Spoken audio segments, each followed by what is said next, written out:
doctora Mariela.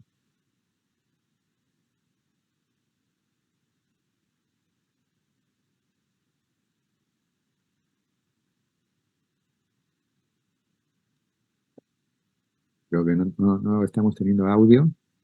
Recording stopped.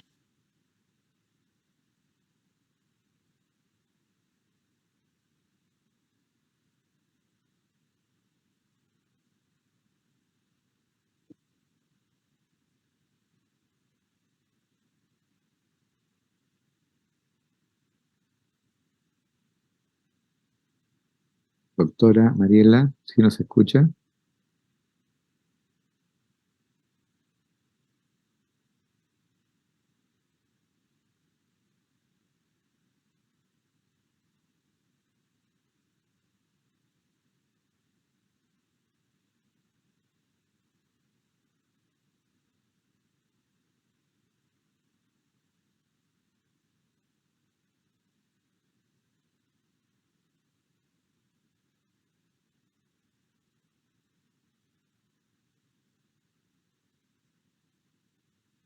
Me parece que no te escucho. No estamos escuchando a la doctora Mariela. A ver si nos escucha, quizás puede volver a conectar.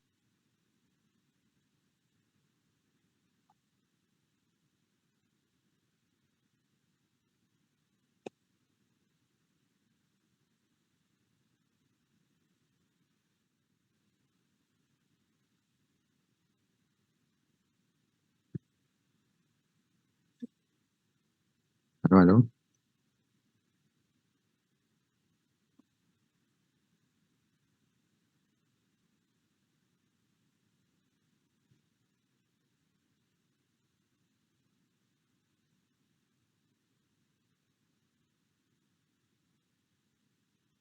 Veo que tiene el micrófono cerrado, doctora.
¿Ahora sí me escuchan?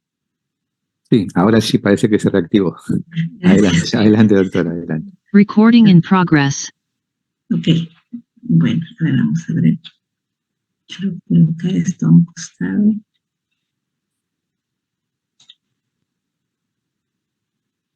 Ya está. Esto lo voy a pasar por aquí.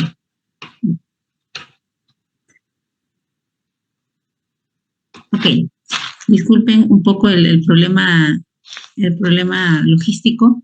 Bueno, vamos a conversar hoy día un poco, gracias doctor Johnny por la presentación y buenas noches a todos, sobre la elaboración y presentación de resultados, enfáticamente en lo que es la elaboración de tablas y gráficos. Es importante determinar que para nosotros poder también no equivocarnos y poder brindar la información adecuada en tablas y gráficos, tenemos que también tener en cuenta qué es lo que estamos describiendo en los resultados. Esto va más al hecho de los resultados y también eso tiene mucho que ver también con el análisis estadístico que muy bien los doctores y el magíster previamente hablaron. Hay sistemas que ya, los sistemas ya tienen incorporados, los sistemas de base de datos, cuando se habla de los resultados, la posibilidad de poder arrastrar sus gráficos y en algunos casos sus tablas. Pero es importante tener en cuenta los puntos y las recomendaciones más importantes. Tenemos que tener en cuenta que hay un grupo importante que se encarga justamente de las recomendaciones con respecto a cómo es que se puede realizar la publicación de estudios médicos, que tiene que ver, que ese grupo de Vancouver, que también nos guía mucho en la parte de la bibliografía. pero también tiene unos puntos con respecto a las tablas y los gráficos. El último consenso ha sido justamente este año y tiene que ver también con la presentación de resultados. Cuando hablamos de los resultados, la descripción en general, para hacerlo resumido, se tiene que hacer con una secuencia lógica en el texto, ¿no? Y luego se van a describir los principales hallazgos. Hay que recordar que no es no repetir todos los datos de las tablas o figuras en el texto, justamente se realiza las tablas y figuras para poder disminuir la cantidad de palabras en los resultados y que se haga esto un poco más didáctico, ¿no? Sí tenemos que resumir lo que se describe en cada tabla o en cada gráfico en el resultado de manera concisa y tomar los datos más importantes que tengamos en estos.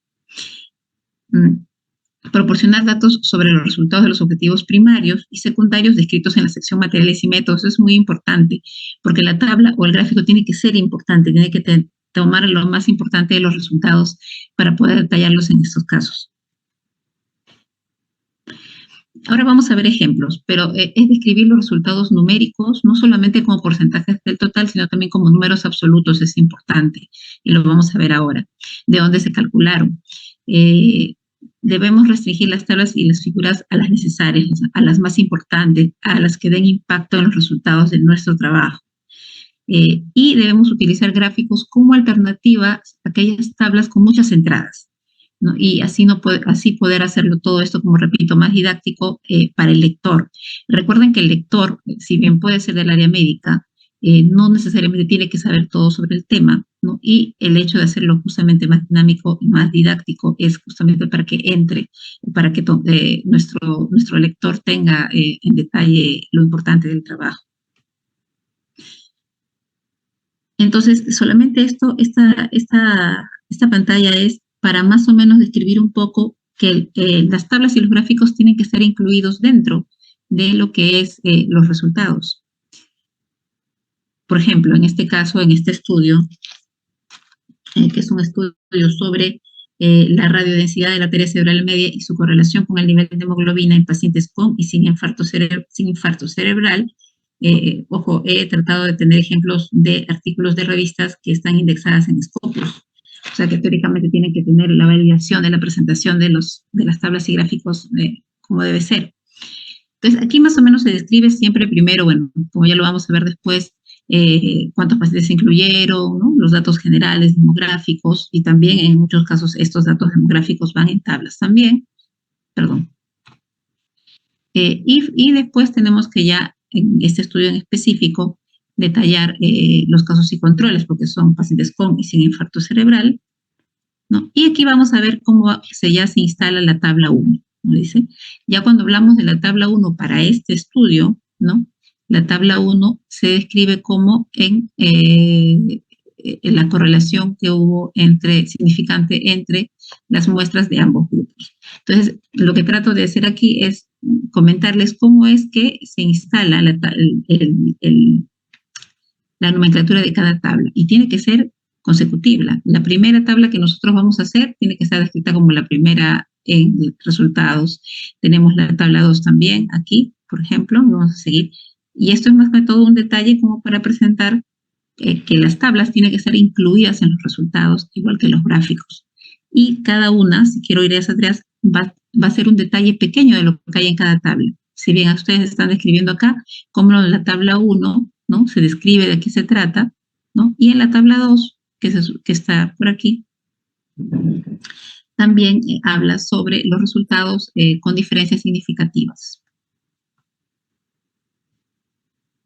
Muchos de los trabajos, en este caso este trabajo de frente se fue a la tabla 1 y tabla 2 cuando se hizo ya las correlaciones, pero usualmente las variables demográficas se van a describir en la primera tabla, en muchos de los trabajos también, ¿no? Entonces la presentación separada de datos por variables demográficas como edad y sexo va a facilitar toda la combinación de datos cuando ya hablamos de subgrupos de resultados. En algunos estudios se tratan de ver subgrupos de resultados de acuerdo a la edad y el sexo, o por ejemplo, si es que no es así, se debe describir por qué no es que se tuvo ese caso en esos estudios. Para volver a repetir, las tablas capturan información en forma concisa, la muestran eficientemente, En las tablas se debe incluir datos en lugar de texto, ¿no? Y así es que no debe estar escrita tanta palabra, sino las cosas puntuales. Numerar las tablas consecutivamente en el orden, así como estuvo en el en la foto anterior del estudio. En la primera cita va la primera tabla y así consecutivamente. Los títulos de las tablas deben ser breves, pero autoexplicativas, de qué se trata cada tabla, ¿no? Y contener información que permita a los lectores entender la tabla sin tener que volver al texto. O sea, uno ya leyó el texto y uno puede ver paralelamente la tabla, no voy a regresar al texto. Tiene que ser conciso. Y debemos estar seguros de que cada tabla sea citada en el texto. Ha habido casos en que uno, y lo he hecho cuando hemos revisado anteriormente las tesis, en que se colocaba la tabla, pero esa tabla no estaba referida en el texto de los resultados, tiene que estar allí. De manera general, tenemos, por ejemplo, en esta tabla, ¿no? Este es un estudio también de una revista en español, ¿no? Indexada, rasgos psicopáticos y su asociación con depresión, ansiedad y factores sociodemográficos en estudiantes de medicina peruanos. Entonces, usualmente la primera tabla, ¿no? Acá dice lo mismo, las características sociodemográficas y la prevalencia de psicopatía, depresión y síntomas ansiosos. Está claro, conciso, cuánta cantidad de pacientes incluyó el estudio, en este caso 497. Yo, sin saber más del estudio, sé que incluyeron 497 como se colocó en la tabla, y la frecuencia y los porcentajes. Si lo quiero hacer más elegante, probablemente lo pueda hacer entre paréntesis, como está aquí, ¿no? También es otro estudio, también de una revista indexada, donde se pone el número y el porcentaje, ¿no? En este caso, ellos no han colocado el número de pacientes que incluye el estudio en la tabla, también es aceptable. Pero aquí es un poco más elegante porque se pone entre paréntesis los porcentajes. En realidad, en ambos casos se quiere decir lo mismo.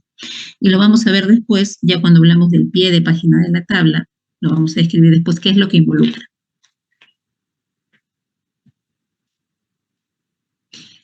Si volvemos al estudio anterior, ¿no? Ya con este estudio previo que presenté de descripción de resultados, incluyó en la tabla 1 ya su evaluación, que es el cruce de sus resultados para poder hallar significancia estadística.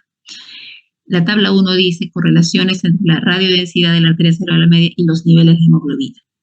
Se entiende, ¿no? Sin saber mucho del tema, siendo un personal médico, se entiende que queremos hallar una relación estadística entre uno y otro. Colocan una tabla de sin evento cerebrovascular con evento cerebrovascular y se coloca en la parte del pie de la tabla, ¿no? Si hay alguna nomenclatura que no se, que para una persona del área médica sí, pero que no es especialista, se nos es difícil saber qué cosa es ACM, ¿no? Sabemos que es arteria cerebral media y se coloca abajo. Ahora, esta revista indexada no tenía ningún problema en no colocar de dónde viene la fuente. Sin embargo, el grupo de editores describe que sí se debe colocar de dónde viene la fuente, ¿no? Si es una fuente propia, poner fuente propia, porque puede haber tablas que sean fuentes de otros estudios. Y lo vamos a ver después. Los autores deben incluir material explicativo en notas a pie de página. Si bien ya hemos hablado del título de la tabla, que debe ser un título explicativo, ¿no? que nos diga de qué se trata en general, el pie de página debería ser qué cosa es o a qué se describe, por ejemplo, las nomenclaturas, y qué fuente es, y si quiero poner algún dato más. Debemos explicar todas las abreviaturas. Si nosotros colocamos alguna abreviatura, colocar un símbolo para poder describirlo al final, y ahora lo vamos a ver en el pie de página. Identificar medidas estadísticas de variaciones como la desviación estándar y el error estándar de la media. Cuando voy a hacer también una tabla, coloco la desviación estándar SD o DS en castellano. Y si utiliza datos de otra fuente publicada o no publicada, obtenga permiso y reconozca la fuente. Por ejemplo, aquí. Entonces, aquí han colocado en la desviación estándar, ¿no? Han colocado un símbolo, ¿no? Que se va a describir al final. Y también las nomenclaturas de cada palabra. Bueno, en este caso, ACM, EBC, por ejemplo, qué es lo que significa cada uno.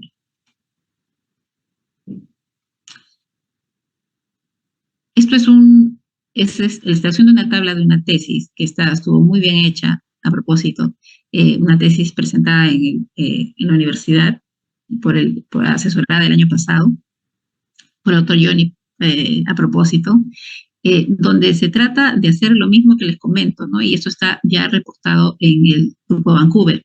La tabla tiene que tener el título explicativo de lo que se trata, ¿no? Los símbolos para poder determinar qué es lo que quiero describir, por ejemplo.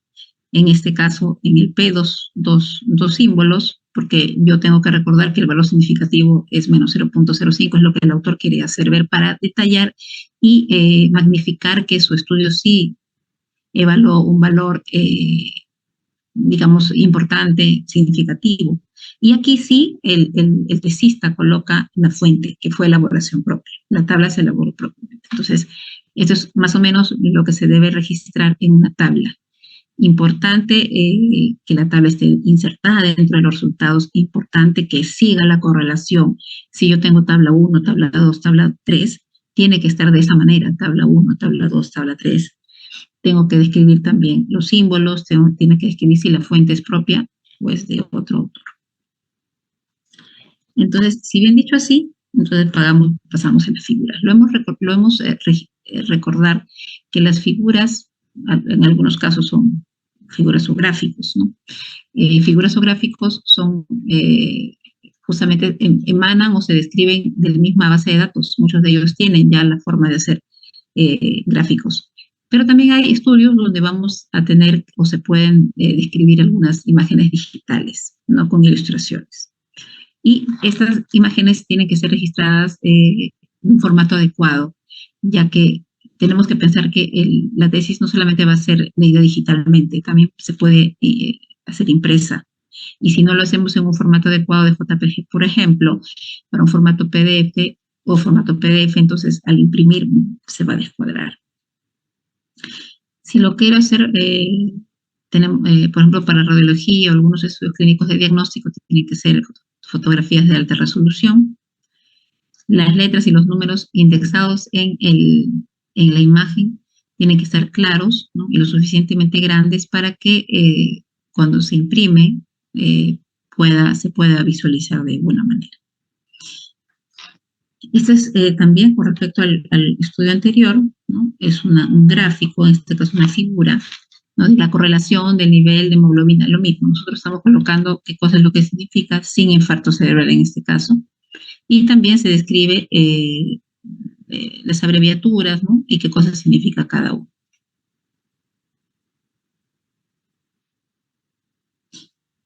Las figuras deben hacerse para que se expliquen por sí mismas, como pasamos con las tablas, ¿no?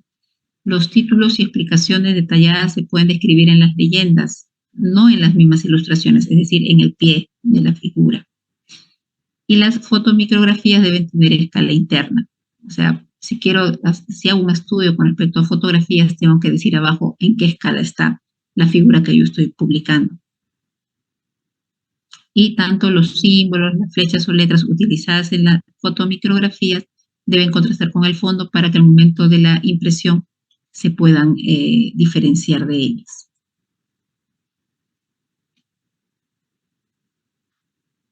Igual como pasó con las tablas, las figuras también se deben numerar consecutivamente, ¿no?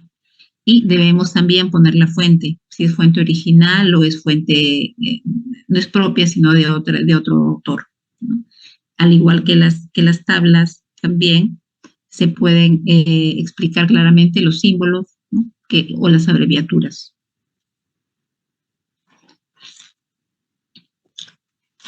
Por ejemplo, en este caso también en un estudio de una revista que está indexada en Scopus, se describe, ¿no?